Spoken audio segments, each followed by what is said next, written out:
الله وبركاته. إن الحمد لله نحمده ونستعينه ونستغفره ونعوذ بالله من شرور أنفسنا ومن سيئات أعمالنا. من يهده الله فلا مضل له ومن يضلل فلا هادي له، وأشهد أن لا إله إلا الله وحده لا شريك له، وأشهد أن محمدا عبده ورسوله. يا أيها الذين آمنوا اتقوا الله حق تقاته ولا تموتن إلا وأنتم مسلمون. يا أيها الناس اتقوا ربكم الذي خلقكم من نفس واحدة وخلق منها زوجها وبث منهما رجالا كثيرا ونساء، واتقوا الله الذي تساءلون به والأرحام إن الله كان عليكم رقيبا.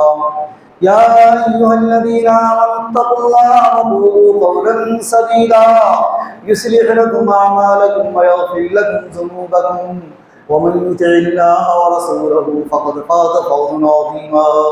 أما بعد، فإن خير الحديث كتاب الله، وخير الهدي هدي محمد صلى الله عليه وسلم، وشر الأمور محدثاتها، وكل محدثة بدعة، وكل بدعة ضلالة، وكل ضلالة في النار. أعوذ بالله من الشيطان الرجيم. بسم الله الرحمن الرحيم. ولقد خلقنا الإنسان ونعلم ما توسوس به نفسه ونحن أقرب إليه من حبل الوريد. إذ يتلقى المتلقيان عن اليمين وعن الشمال قعيد ما يلفظ من قول إلا لديه رقيب عتيد. وجاءت سكرة الموت بالحق ذلك ما كنت منه تحيد. ونفخ في الصور ذلك يوم الوعيد. وجاءت كل نفس معها سائق وشهيد. لقد كنت في غفلة من هذا فكشفنا عنك غطاءك وبصرك اليوم حديد. وقال قرينه هذا ما لدي عتيد. ألقيا في جهنم كل كفار عنيد مناع للخير معتد مريب. الذي جعل مع الله إلها آخر فألقياه في العذاب الشديد. قال قرينه ربنا ما أطغيته ولكن كان في ضلال بعيد. قال لا تختصموا لدي وقد قدمت إليكم بالوعيد. ما يبدل القول لدي وما أنا بظلام للعبيد. وقال تعالى لن ينال الله لحومها ولا دماؤها ولكن يناله التقوى منكم. وقال النبي صلى الله عليه وسلم يا أيها الناس إن على كل أهل بيت في كل عام ضحية، أو كما قال عليه الصلاة والسلام رب اشرح لي صدري ويسر لي أمري واحلل عقدة من لساني يفقهوا قولي رب زدني علما.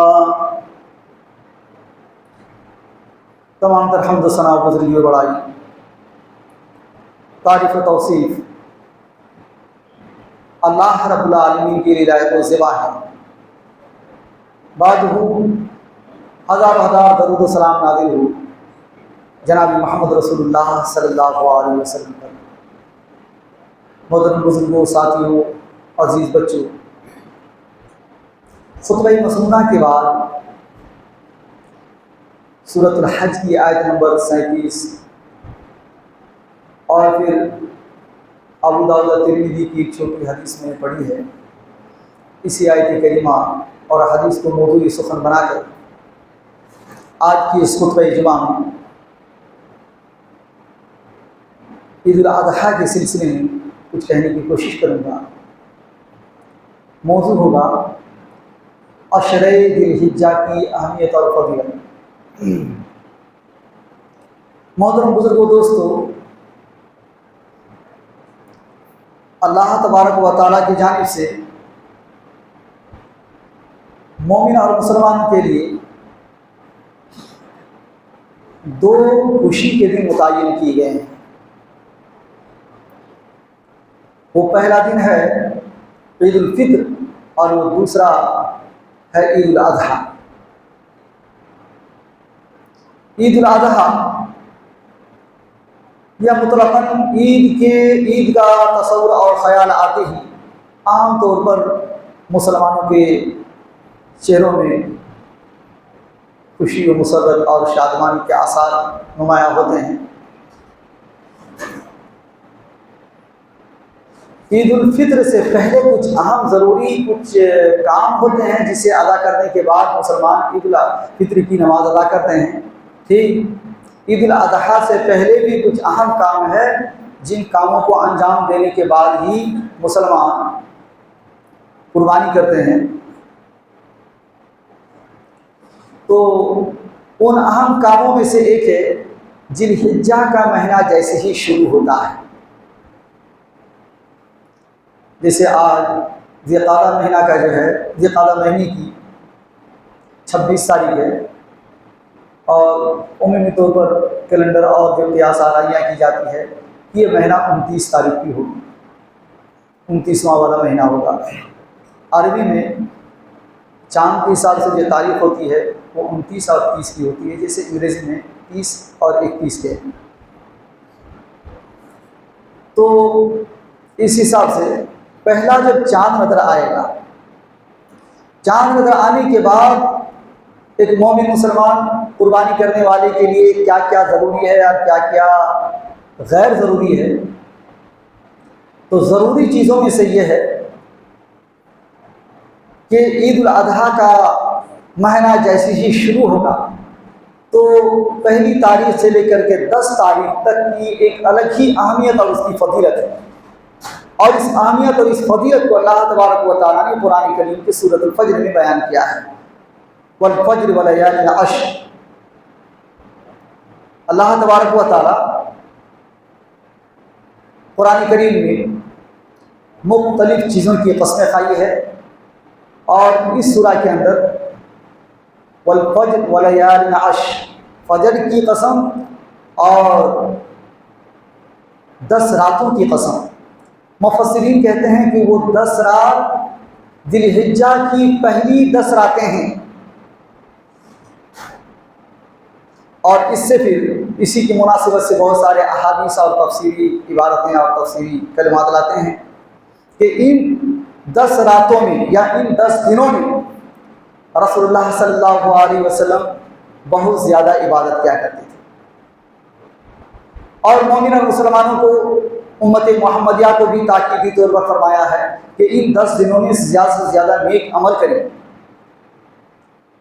اور جو 9ویں تاریخ ہوتی ہے عید سے پہلے دن، اس پہلے دن میں یعنی 9 تاریخ کو وہ عرفہ کا دن ہوتا ہے، اور وہ عرفہ کا دن روزہ رکھیں۔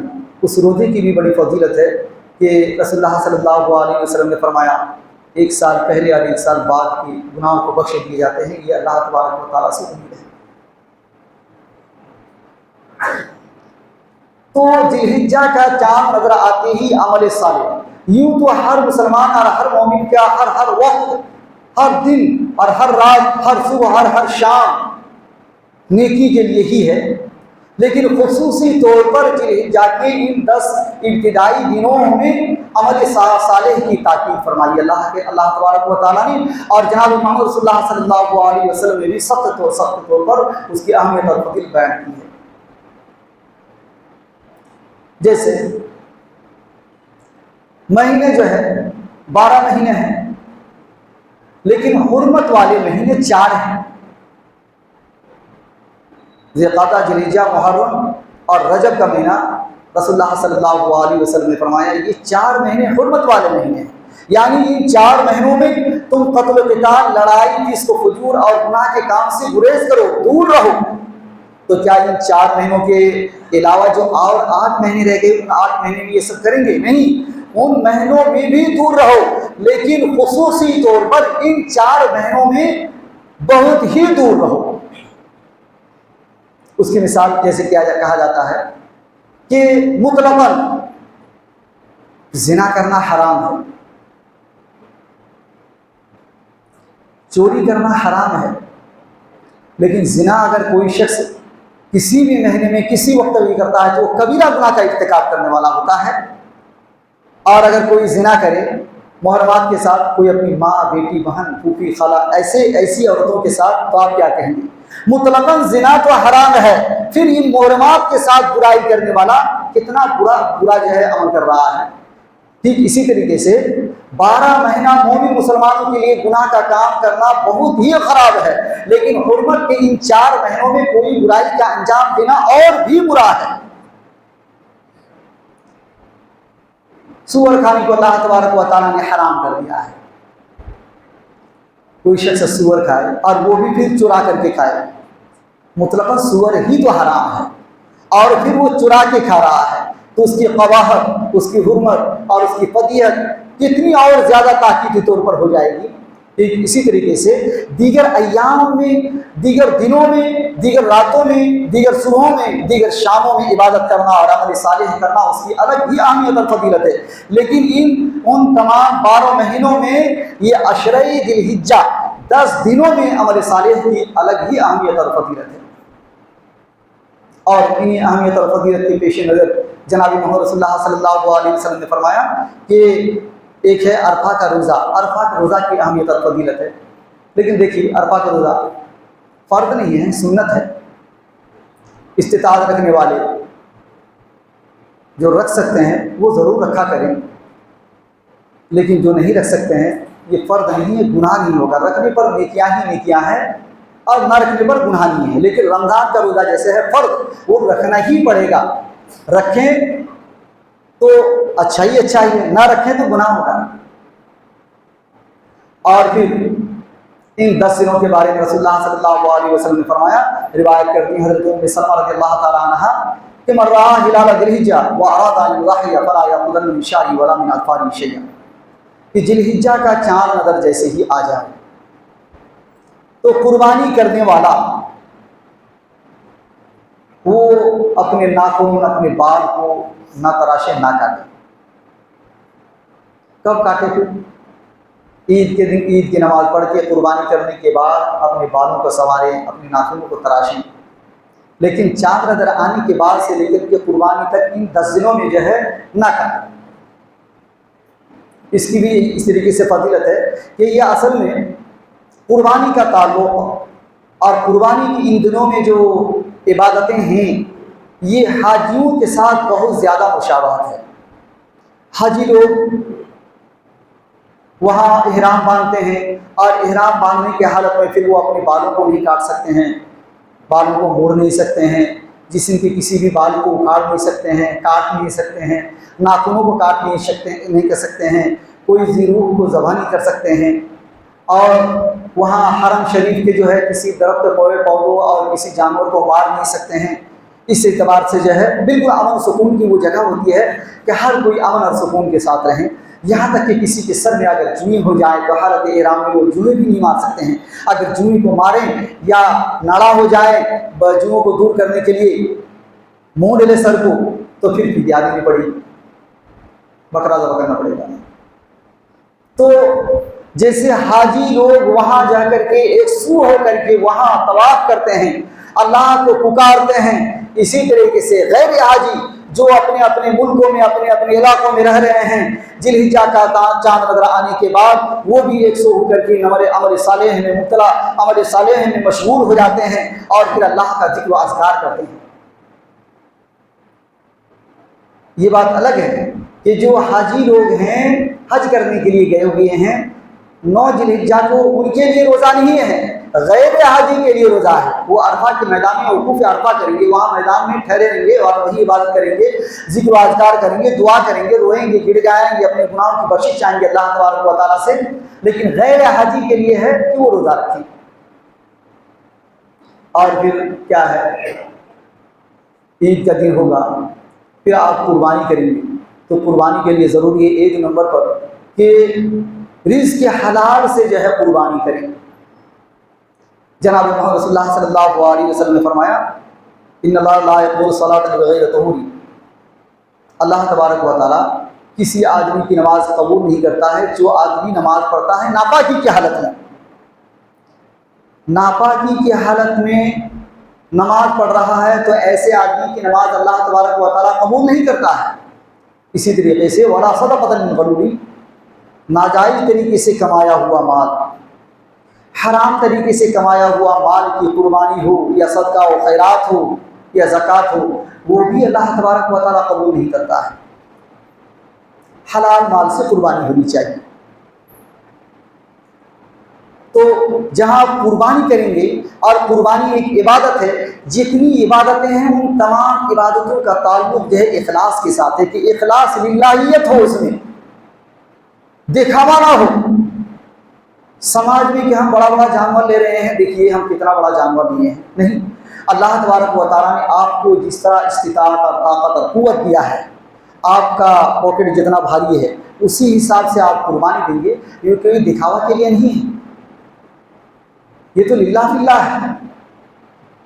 تو ایک ہے کہ رزق حلال کمائی سے قربانی ہو، اور حلال کمائی کے پیش نظر آپ کی استطاعت جس قدر ہے اسی حساب سے آپ قربانی دیں گے۔ اگر ایک حصہ دے سکتے ہیں بڑے جانور کا تو ایک حصہ ہی دیجیے، اگر اس سے زیادہ آپ کی استطاعت ہے تو ایک پورا بڑا جانور دیجیے، اگر یہ سب بھی نہیں ہے تو چھوٹا سا ایک بکرا یا بکری دیجیے۔ یہ کوئی شرم حیا کی بات نہیں، یہ تو عبادت ہے، آپ اپنی عبادت کے حساب سے قربانی دے رہے ہیں، سماج اور لوگوں کو دکھانے کے لیے نہیں۔ جس کی حلال ہی ہو اس میں جو ہے حرام کی آمیزش نہ ہو۔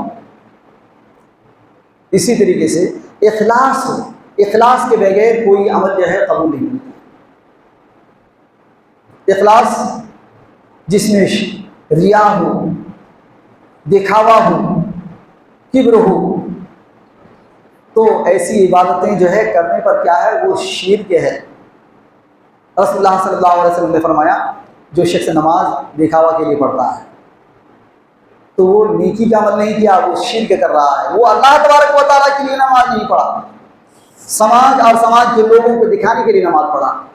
جو شخص قربانی کر رہا ہے تو قربانی تو اصل ہے کہ قربانی اللہ تعالیٰ کے لیے ہے، لیکن قربانی وہ دکھا رہا ہے کہ سماج میں بھی ایک جو ہے سر اٹھا کے چلنے والا ہوں، میرا بھی بکرا بہت بڑا ہے اور میں بھی بڑا بڑا جانور دے رہا ہوں۔ سماج اور سماج کے لوگوں کو دکھانے کے لیے کر رہا ہے تو وہ شرک کر رہا ہے۔ قرآن کریم میں اللہ تبارک و تعالیٰ نے فرمایا ان صلاتی و نسکی و محیای و مماتی للہ رب العالمین۔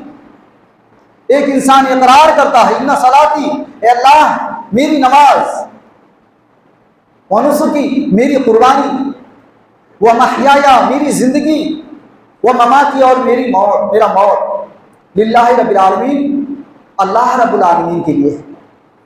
تو نماز ہو یا قربانی ہو، زندگی ہو اور موت ہو، سبھی تو سب اللہ تبارک و تعالیٰ کے لیے ہے۔ پھر لوگوں کے لیے کیوں اس میں شرکت کا راستہ ڈھونڈ رہے ہیں؟ دکھانے کا کہاں مسئلہ آتا ہے؟ تو ایک ہے اخلاص، مخلصین لہ الدین، دوسری کا اللہ تبارک و تعالیٰ نے فرمایا اخلاص ہو، اور قربانی کا جو اصل مقصد اللہ تبارک و تعالیٰ نے فرمایا، جو میں نے خطبہ مسنونہ کے بعد آیت تلاوت کی ہے سورۃ الحج کی آیت نمبر 37، اس میں اللہ تبارک و تعالیٰ نے فرمایا لن ینال اللہ لحومها ولا دماؤها ولکن ینالہ التقوی منکم۔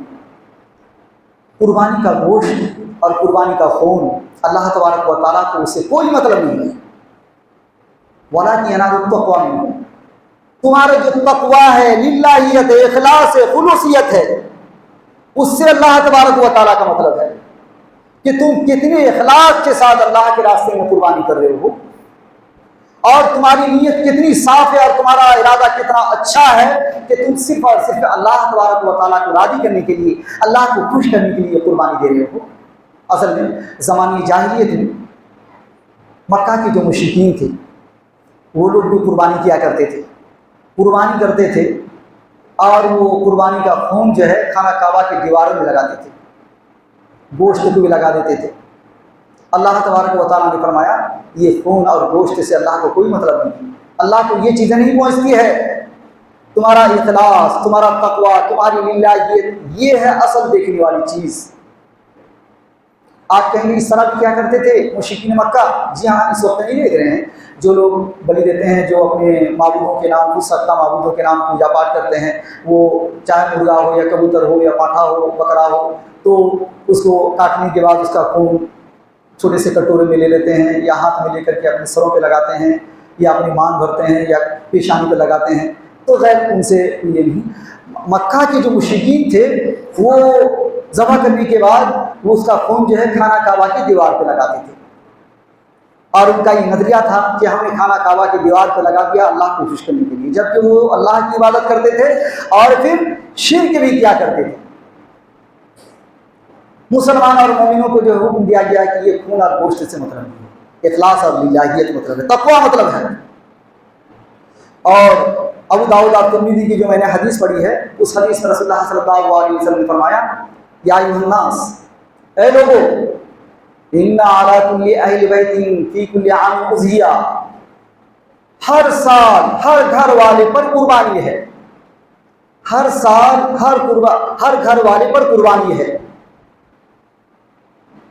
تو قربانی دینی چاہیے، قربانی کرنی چاہیے۔ قربانی کے بارے میں مسلم ہے کہ فرض نہیں ہے، استطاعت والے قربانی کریں گے، استطاعت نہ آنے والے اللہ تبارک و تعالیٰ سے دعا کریں گے۔ جو قربانی دے رہے ہیں ان کے لیے ضروری ہے کہ جو قربانی نہیں کر سکتے ہیں ان کو بھی اپنی خوشی میں شامل کر لیں۔ جیسے صدقۃ الفطر کے بارے میں رسول اللہ صلی اللہ علیہ وسلم نے فرمایا کہ صدقۃ الفطر، عید الفطر کے دن نماز میں جانے سے پہلے صدقۃ الفطر ادا کر دیا کرو، اور پھر اسی مال میں سے جو سماج میں غرباء، فقراء، یتیم، مساکین اور جو معذور ہیں، جو کما نہیں سکتے ہیں، ان کے گھروں میں بھی آپ پہنچا دو تاکہ وہ بھی خوشی خوشی عید منا سکے۔ اسی طریقے سے جو لوگ قربانی کر سکتے ہیں قربانی کر کے کیے ہیں، اور جو نہیں کیا کر سکتے ہیں یا نہیں کیے ہیں ان کو بھی اپنی خوشی میں شامل کر لیں گے کہ گوشت کا تحفہ انہیں بھی دیں گے۔ یہ تحفہ کی حساب سے ہے، جبکہ فطرہ کا حکم دوسرا ہے۔ تو پہلا مرحلہ جو میں نے بتایا کہ عشرہ ذی الحجہ کی فضیلت اور اہمیت، کہ ان 10 دنوں میں زیادہ سے زیادہ عبادتیں ہونی چاہیے، ذکر و اذکار ہونی چاہیے، تسبیح و تحلیل ہونی چاہیے، خصوصاً 5 وقت کی فرض نمازیں جماعت کے ساتھ ادا کرنے کی ہر کوئی کوشش کریں گے۔ دوسرا ہے کہ چاند نظر آنے کے بعد اپنا کوئی ناخن یا بال وغیرہ نہ تراشیں، نہ کاٹیں۔ تیسرا ہے عرفہ کا روزہ رکھنے کی کوشش کریں۔ چوتھا ہے کہ قربانی اپنی اپنی حیثیت اور استطاعت کے مطابق کریں، اور وہ بھی اخلاص کے ساتھ ہونی چاہیے اور حلال رزق سے ہونی چاہیے، حرام کی اس میں کوئی آمیش نہ ہو اور نہ اس میں دکھاوا کی کوئی شرکت ہو۔ اس طریقے سے اللہ تبارک و تعالیٰ سے دعا کریں گے کہ پروردگار عالم ہمیں بھی پوری عید قربانی کی خوشی عنایت فرما، اور پھر امن و سکون عطا فرما اللہ۔